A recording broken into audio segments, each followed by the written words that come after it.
acceptance is okay. And I realize like deeply that this is where I'm at and this is how I got here.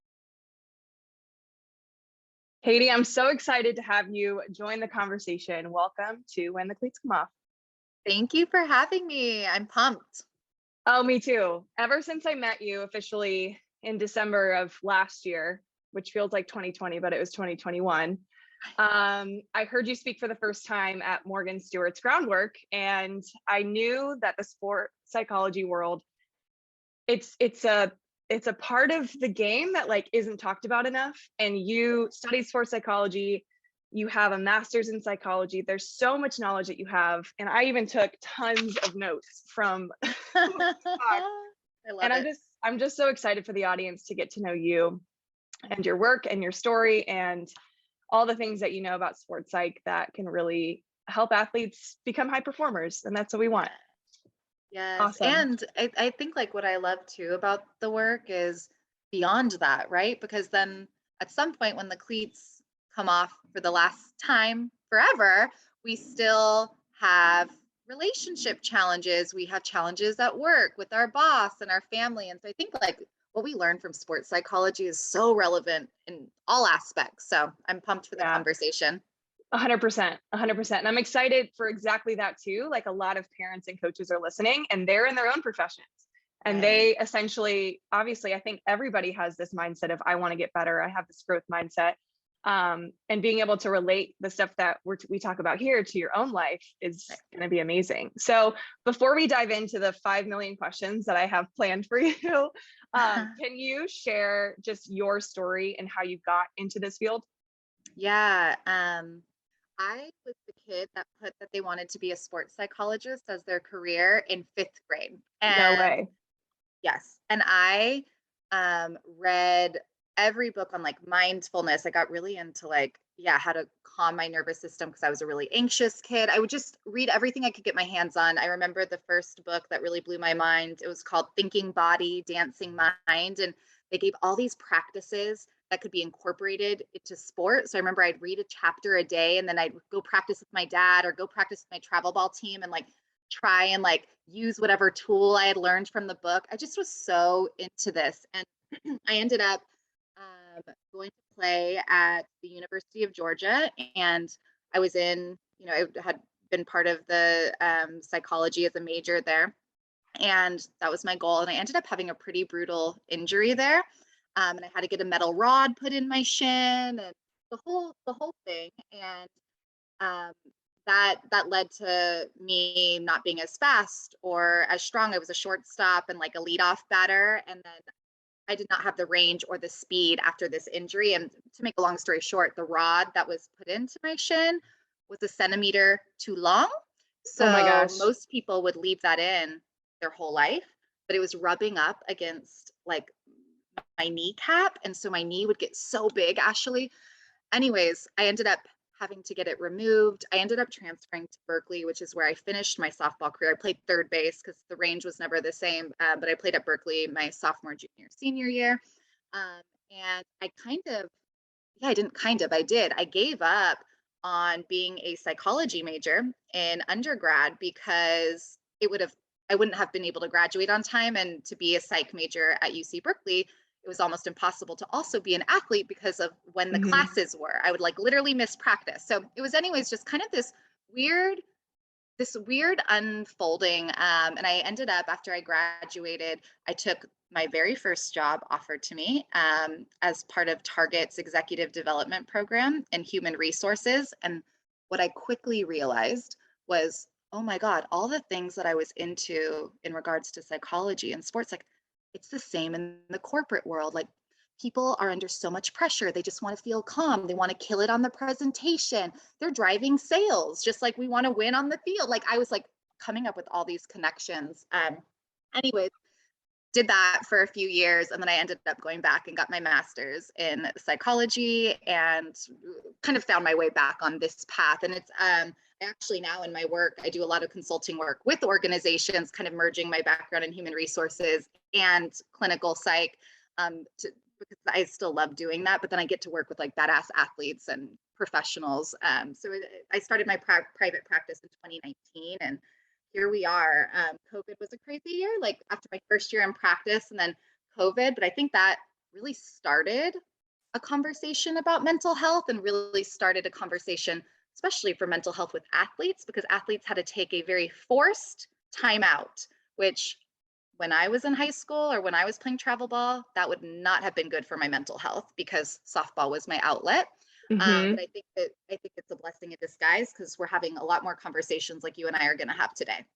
Yeah, 100%. I love that you started geeking out about this aspect and started reading and researching and implementing it to your own game. And I believe that I have a story very similar to that. I took a sports psych class. It was part of my major. It was my senior year of college. And I think it was like my spring season when I was taking it. And I was literally like, oh, this visualization thing, like, let me like try that out. And I'm just like, and so I was doing the same thing. I was like, implementing it in my game. And I attest that class to the fact that I hit like 400 my senior year was strictly because I started using this stuff like breath work and mindfulness and just all that jazz. So Yeah. this is so exciting. And I'm sure when you went through all that injury and transferring and um, you know, I feel like that type of stuff that you studied before you got to college, you were probably having to use to get through the injury too. Is that the Yeah, case? yeah, I would, God, I like my college journey was, I think my probably biggest challenge with mental health. Honestly, I was so gun ho going to the University of Georgia and doing my visualizations and waking up earlier before weights to like, to do my mindfulness practice. And I had like a whiteboard with my goals and everything. I like went into college so dialed. And when I had this injury in preseason, um, my own teammate actually slid into my shin stealing in a scrimmage and cracked the entire thing, Oh my which was gosh. crazy. I know. um, I went I went dark. I think that I like sort of, it's kind of interesting. I geeked out on this in high school and at the beginning of my college career, but I went really dark with the injury because the thing that I loved the most was taken away from me. And the thing that I had like made in my mind so many sacrifices for and was so dedicated to was taken away from me. I was across the country from my family. And um, I think it probably wasn't until my junior season, senior season at Cal, where I was like, let me get back to like who I am and like the things that make me happy and light me up. And yeah, I think so to be honest, I think the injury, I actually like, it was a dark phase for me where I lost myself and then had to like find it again. I think it was easier for me to use these tools when I like had a controlled environment. And as I've Hmm. gotten older, now I'm not a young buck anymore. I realize that control is such an illusion, anyways, which is why we're also freaking anxious all the time. We want to control Yeah. everything. Yeah. So speaking of which, softball itself is a stressful environment. I mean, there's a lot of pauses between pitches, a lot of times to overthink. It's a stressful game. So like how do you use that stress and turn it into good? Or because they always say like stress is a good thing. You should have butterflies, right? That's just you saying that you care about the situation. So how do you shift the stress and maybe anxiousness and turn it into like fearlessness and confidence? Yeah, I I like to also separate and differentiate like stress from anxiety. So stress Mm, is anytime we have like, your viewers can't watch me. I'm like such a hand user, but like anytime that we come out of our baseline. So it's like, ooh, there's a spike of cortisol, right? And it can happen in LA traffic. It can happen when you're on like having a difficult conversation with someone. It can happen when you have way too much freaking homework to do and you've procrastinated. Like, oh, stress. And stress is part of the human experience. Now, like Ashley said, through breath work or visualizing or meditation, we get a lot better at staying at our baseline. But being a human, we're going to get spikes, right? And so stress is just a part of life. End of discussion, period. Now, anxiousness, and I think it gets thrown around a lot. We use the term anxiety a lot. Anxiety is all the stories we attach to the stress. So I'm in mm, LA traffic. I get stressed because I might be late, but then it's like, oh, my boss might fire me, or oh my God, I'll never be considered for this position again, or oh my God, everyone is going to think I'm not organized, or I'm lazy, or I'm so, I'm careless, right? Or let's use a softball example, right? Like you're stressed because you're up to bat with bases loaded and 2 outs and the game's online. That's going to get your heart going a little bit. I hope that you've Hmm. done enough work where you can take that deep breath and get regulated, right? You have the tools to do that. But anxiety is if you start telling yourself a story of, oh my God, the college I want to go to, they're watching me. If I strike out, I'm not going to get to play there. Oh my God, I haven't gotten a hit in 3 games. There's no way I'm going to come through right now, or this pitcher is so good, or whatever it is. So I think knowing that stress is a part of our experience as an athlete and as a human, but anxiety is whether or not like our mind's working for us or against us. And so to go back to your question, it's like, okay, when I notice stress, if I'm mindful and conscious and can feel the stress in my body, we all have different tools that like bring us down, right? And I Hmm. think, and you already mentioned it, like our breath is the most powerful anchor that we have. It regulates our entire nervous system. So it's like in that moment, if you could take a deep breath or use an affirmation or close your eyes and visualize yourself with that perfect swing and feeling the ball bounce off your bat, right? Like, man, that can regulate you. So then you can step into your courage, so that you can perform your best, so that you can get in the box and know you're a badass and you can come through, right? But I think a lot of times our thoughts end up working against us and we can spiral. And that's anxiety. Yeah. Wow. That's so well said. I've never thought about the two being different, but it makes total sense. Yeah. I love that breakdown. So some people, they hear the word visualization, but they don't quite know what that is. Can you maybe teach some like softball examples of visualization? You shared one already, but I'm sure there's like many other ways that defenders, pitchers, hitters can all kind of use. Yeah, so visualizing, so interesting. I got to do some mindset work with some of the Olympic softball players, Oh, and cool. it's so interesting that some people visualize and they are in their body, which is how all the research says that is how we should visualize. It's like you are actually in your body, feeling what it's like to load, feeling what it's like to swing, or pitchers like, you're wind up, and what it's like when the ball releases out of your hand, right? Like you are actually in your body feeling it.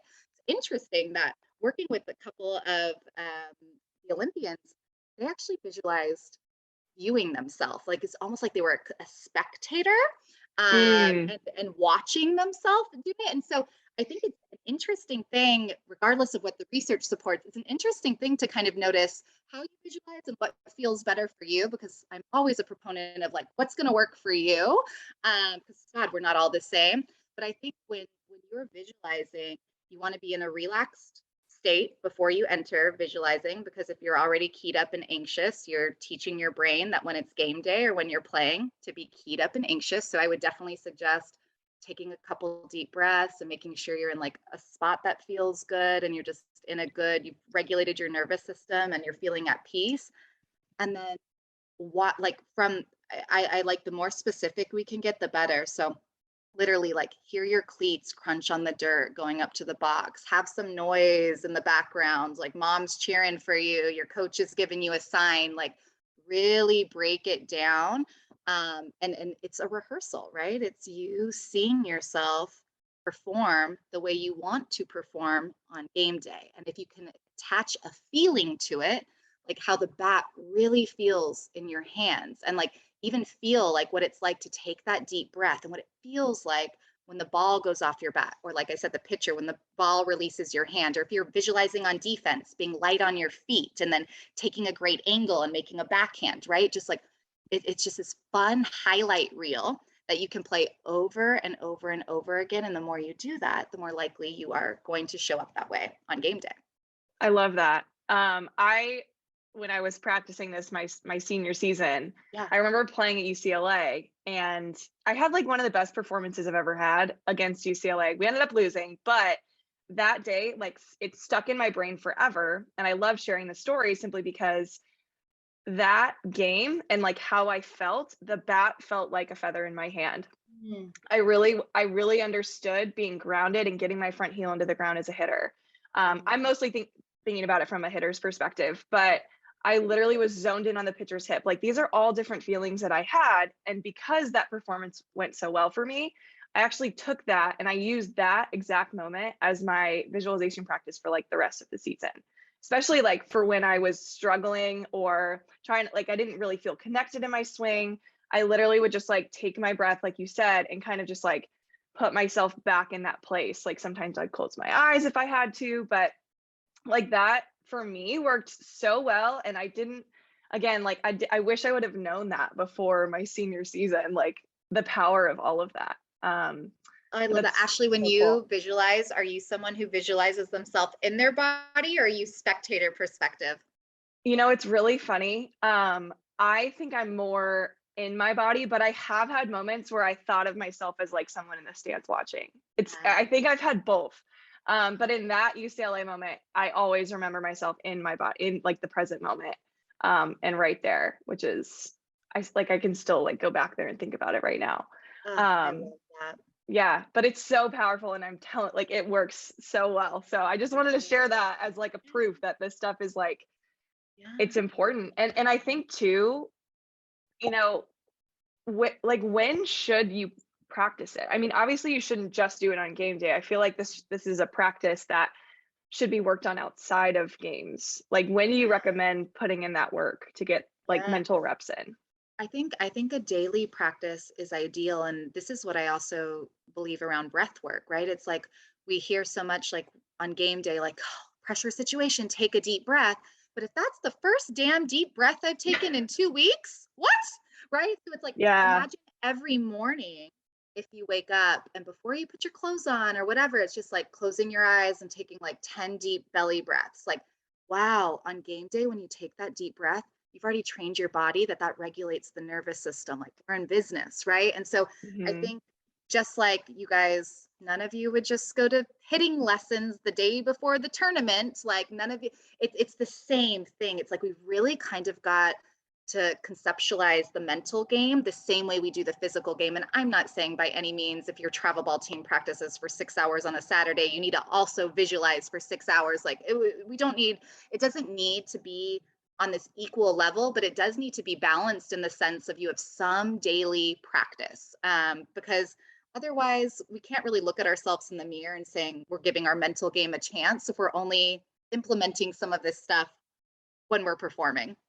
100%. Okay, Yeah. so let's dive into positive affirmations, positive self-talk, because like you said, COVID, and we're still in it, sadly, it really did a number on so many people, whether it's athletes, parents, coach, everybody. Like I think everybody struggled um, in that amount of time and getting things taken away from you, being around family members more than normal.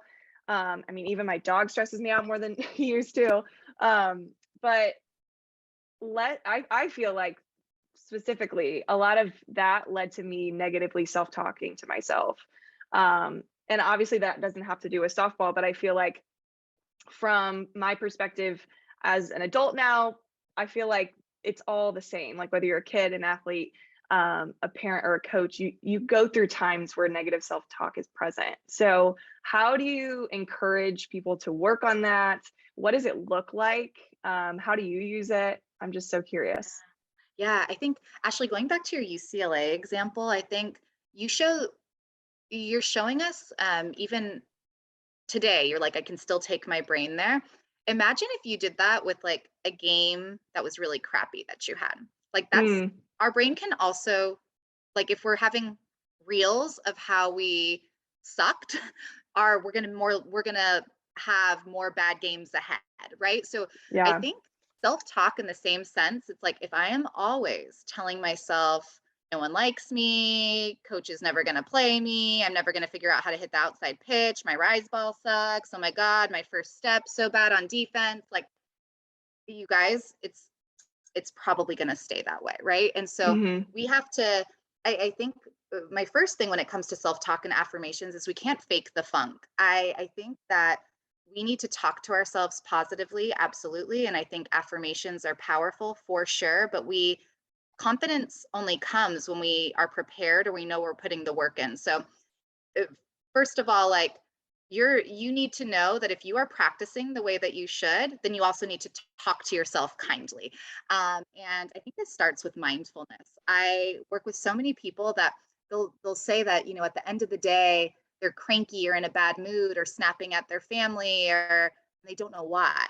And it's like, wow, if we actually get like conscious and mindful and in our body, why is probably because we've been scrolling on social media mindlessly, thinking about what we don't have and how other people are so much happier and more successful than we are, right?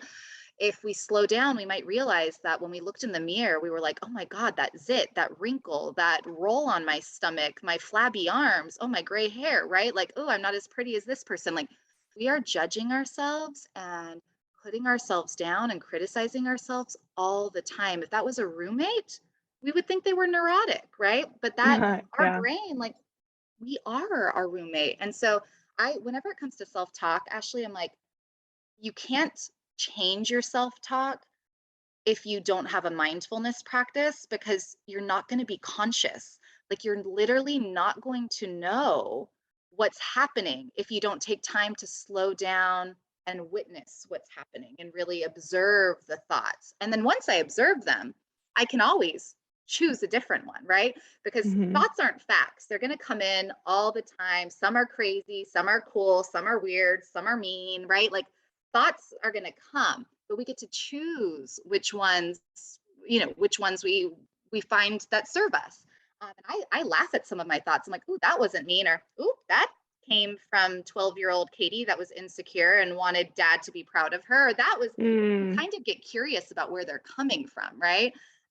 And so I think, going back to your question, I know I've just been ranting, but mindfulness, like, we have to have some way of slowing down and observing what's even happening in our brain before we can choose to change them or to use more positive affirmations. This is a question that I've been wondering forever, and I'm hoping you can at least help me think about it in a different way. Um, are thoughts something that like come from us, or is it coming from something that we heard somewhere else? Or like I'm really curious to know, because I feel like when someone says, "Oh, my rise ball sucks," that was an example you said. Like, who put that thought there? Like, is it always you, or does it come externally, or does it come from comparison mostly? Yeah, I don't it's know if all like that makes like sense. all the above. And it's so interesting. There's even like, I mean, one, like, thoughts can come from memories, thoughts can come from visions. Like, our eyes are so connected to our thoughts. So, like, visually, what we're seeing, thoughts are judgments, like, thoughts are past stories or things people say.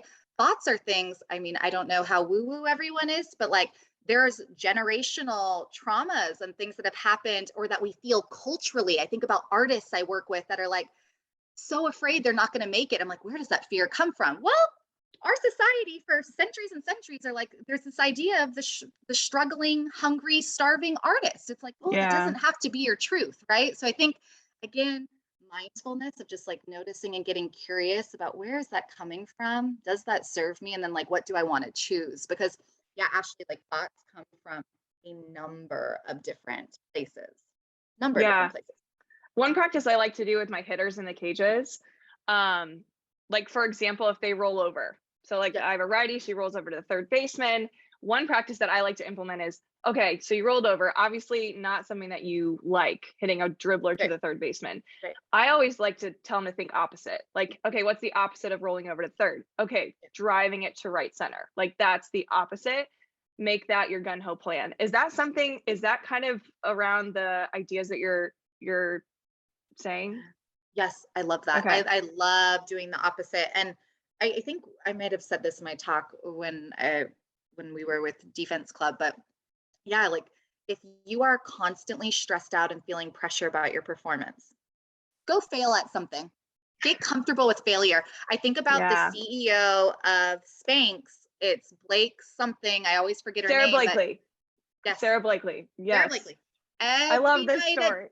dinner. Her dad's like, "What'd you guys fail at?"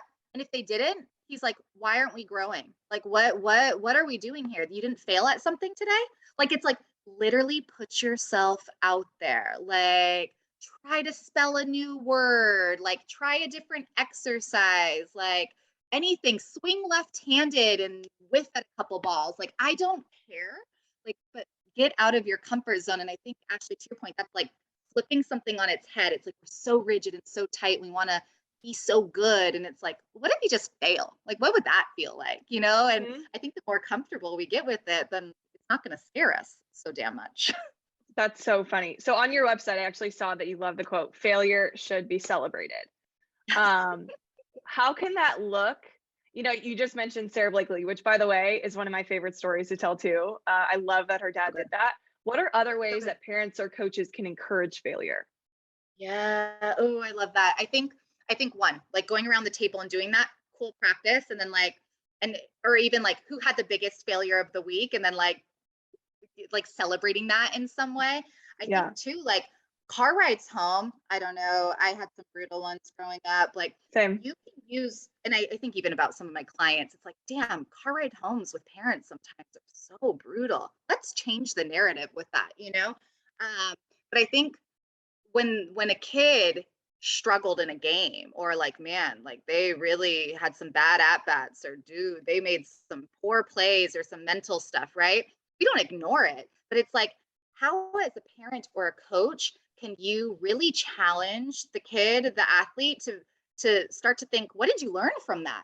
All right, yeah, Mm, that sucked, that was uncomfortable, we don't want that again, but like what did we learn from them? And then celebrate that of like, ooh, okay, now that we know that, where can we go next? Oh my God, you really struggled. You struck out 5 times this weekend on changeups. All right, I'm pumped because this week, that's what we're going to work on, keeping your weight hmm. back, right? Like whatever it is. I think parents and coaches can get pumped about the growth. And I think that helps the kid's brain be like, okay, failure is not the end of the world. Failure is an opportunity for me to get better. And mom and dad are pumped about it. My coach is pumped about it. Now we're like changing the narrative, and the kid's juiced to level up. Yeah, it's literally a roadmap. I It's a mean, you think roadmap. about I it. love that.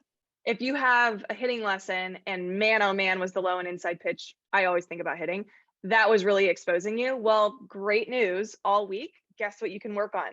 And guess what you're going to grow at? Like you just consistently think, how does that, how can I, or what, when I take a lesson or I take a game, how can that moment teach me what to work on this week? It's like, that's the ultimate growth mindset. And those just accumulate to greatness. Oh my gosh, Yes. I Oh, I love this love the conversation. roadmap. I love this conversation.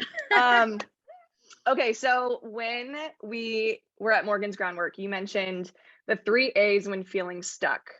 Yeah. Can you go through those 3 A's? I really loved them. I wrote it down in my own notebook, and Yay. it was one of my favorite things you talked about. Yeah, I love it because it works with sports, but to be quite honest, like this works in life, Mhm. especially when we notice like a pattern of, God, I'm always triggered with my mom, or like if you notice there's a relationship pattern of when you shut down or when you get emotionally, more expressive, whatever. It can be used in every situation, but we can't, it's kind of like a paradox that we can't really change or have movement without also accepting where we are. And I find with athletes and high performing professionals, sometimes they hate this word acceptance because it means that we're just accepting it as it is, or we're throwing in the towel, and like quite the opposite. But Mhm. the first step of the A's is like acknowledging, like, this is where I'm at. I am batting seventh. I haven't gotten a hit in 28 games. Like I am like this is where I'm at. We have to like really acknowledge it. Now, acknowledgement for most of us, like I think sometimes it's like, yeah, it sucks, but then we kind of keep it moving, right? Or we like push it away, or we don't really want to address it. But acknowledgement, first step, we got to kind of like put it out there, say what it is. Acceptance is, okay, and I realize like deeply that this is where I'm at and this is how I got here. I'm batting seventh and I haven't gotten a hit in 28 games because I haven't worked on the things that I need to do. I've been hanging out with my friends. I've been partying. I've been missing practices. I've been whatever, right? Like I keep avoiding working on the pitch I have to do. It's like, really, acceptance is different than acknowledgement, because acknowledgement is like surface level. At least I'm not in denial anymore. That's step one. The second A is acceptance of like, how did I get here? And then, Mhm. am I willing? Is there a willingness and an ownership to really go into the third A, which is choosing an alternative action, which is like, okay, so what I'm doing is not working. Like, and sometimes maybe this means like choosing, like Ashley said, like doing something completely opposite, right? But we keep trying different behaviors until we figure out what lands. And so sometimes we'd be crazy to think the same hitting drills work for every single athlete. We'd be crazy to think the same pitching coach is ideal for every pitcher. We'd be crazy to think the same fielding drills work for every athlete. So I think when you're an athlete and you're like, I cannot figure out my backhand, like we have to acknowledge it. My backhand is not where it needs to be. Except why? Like, what do I really need to do to improve my backhand? Like, how did I get here? Like, all my teammates have a good backhand. Like, what are they doing that I'm not? Like, really sit with it. How do I feel that my backhand's not there? Do I feel nervous on game day if someone hits a ball to the right side? Like, what? Like, really just own it, and then come up with a plan that is different, because you guys have all heard the definition of insanity is continuing to do the same thing over and over again. It's like, what can we do differently? And if that doesn't work, what can we do differently? It's all about alternative action. I love your description of this. And I love that, every single question that you just asked is something where if you have a youth athlete who doesn't really know how to think for herself or is figuring herself out, you can prompt these questions for your athlete and just ask. I think it helps them kind of like think differently, think outside the box, and actually create solutions for problems instead of just sit and sulk and feel bad and then grab our phones and then feel even more bad. Yes. I And love that. I love what you just said about like just ask. Whenever I work with coaches or parents and they're like, what's the best thing we can do for our kid? Like, whatever, it's like, stay curious. Like, I think sometimes we feel like, whether it's our age or it's our knowing or it's our sports knowledge, it's like we think we have all the answers, and we're like telling them what we're seeing, and we're telling them Hmm. how they feel, and we're telling them what they should do. And I think it's so much more empowering for our athletes if you can just get curious. Like, how did that feel when that happened? Like, okay, what do you want to do differently? Are you still liking the drills we're doing? Do you want my opinion on it, or what I'm thinking, or what? Like, just probing questions and being curious. And I think this is why so many people go to therapy. And I think this is why working with a coach or a therapist sometimes feels good. It's because we're so curious about your experience. We're asking you so many questions, and you get to kind of find out for yourself what's right. And I think parents and coaches can do that. It's such a win-win, because that athlete's going to want to go to you because it feels good, and they're going to feel like their Hmm. voice is heard, and they're going to also feel like agency because the answers are within them. Hmm. It's so interesting you say that, because I think one of the biggest things that parents and coaches ask me is, how do I get my athlete to talk to me more?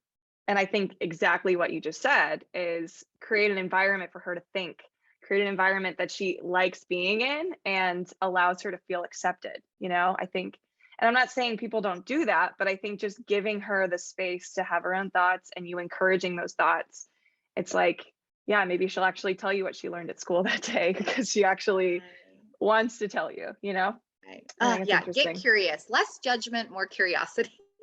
I love this so much. And I hate that we ever have to end this conversation. But before, I'm going to end with this thing that I call 5 to Thrive, where I ask you 5 rapid fire questions. Oh God, I'm nervous. Um, I know everybody gets nervous, but you're an athlete. Like you can do this. Let's do it. I love it. But before we dive in, how can people who are really interested in what you do and what you coach and how can they follow you or find you? Yeah, I'm on Instagram at Katie Cheadle, and my website, katiecheadle.com. That's kind of those are the best places to find me. I love it. I love it. I might have to sign up for some coaching from you. Let's be real. I love it. Okay, so 5 to Thrive. First question, what's your favorite mindfulness practice? Ooh, breath work. Hmm. Can you elaborate? Why? Why breath work? Yes, it is. It is it's our life force.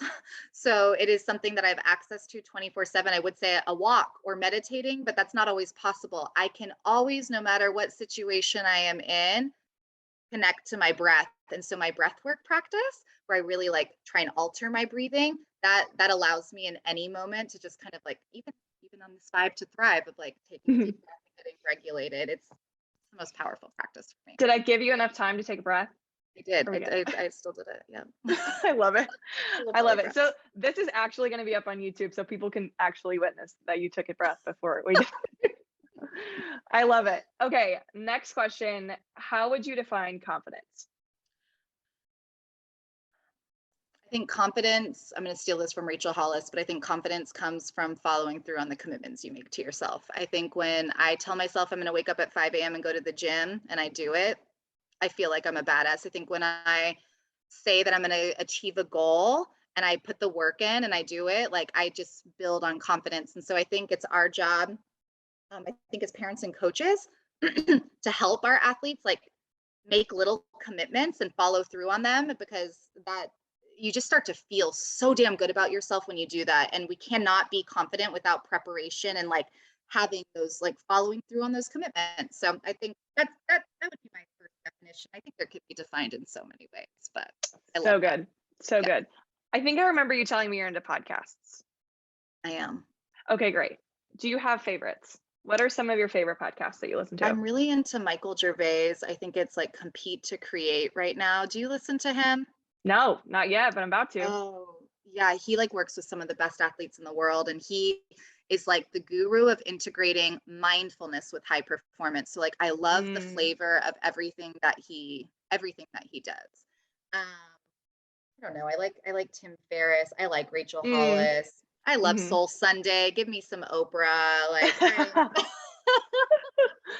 So good. yeah. Yep. I love it. I love it. What was some of the greatest lessons your parents taught you growing up? Mm.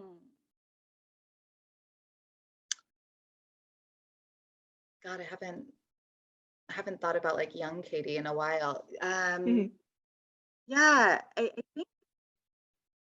I think to always bet on yourself. I think that's something like that I'm able to come back to and maybe was instilled in me from like a young age, of just, yeah, just really trusting that, yeah, that I've got it. Like, and I think that allows me like through life when I do have failures, it's like, if anyone can come back from this, it's me. Like always bet on yourself. And I think Beyonce has a quote about this. Like it's just Mhm. she would always bet on her. And I love that. I think my parents instilled that in me of like, you will always figure it out. You got it. And I think I really believe that. So no matter what life throws at me, there's kind of this deep knowing of I've got it. And it's no different than any of us. Humans are like, we are resilient. Like we are some resilient beings. But I think if you can really tap into that, powerful.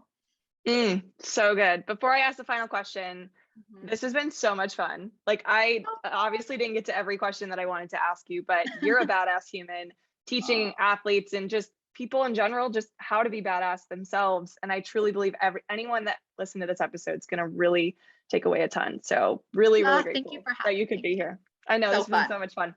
Okay, final question for anybody that doesn't know where to start with mindfulness practices or just high performance in general, where's a good place to start? I think grabbing a journal is the best place to start. And I think a really like reflective practice that I like when it comes to performance is, yeah, just journaling like your intention. Like you're going to a batting lesson with Ashley, like, okay, what do I want to work on? How do I want to show up? How do I want to feel? Just kind of like write about it. Maybe do a quick 2 minute, maybe even 60-second, close your eyes, visualization of what it's going to be like. And then afterwards, go back. What worked? What didn't? How do you want to go from there? And I think that is a mindfulness practice because you're tuning in and you're being present. You're not thinking about tomorrow's game. You're not thinking about what happened at school. But then from a high performance perspective, you're teaching your brain that like we go into a setting with a plan. Afterwards, we figure out what worked, what didn't, and we have a growth strategy moving forward. So I think the first step for anyone who's like never done any of this stuff, find a journal and then start like a really basic reflective practice.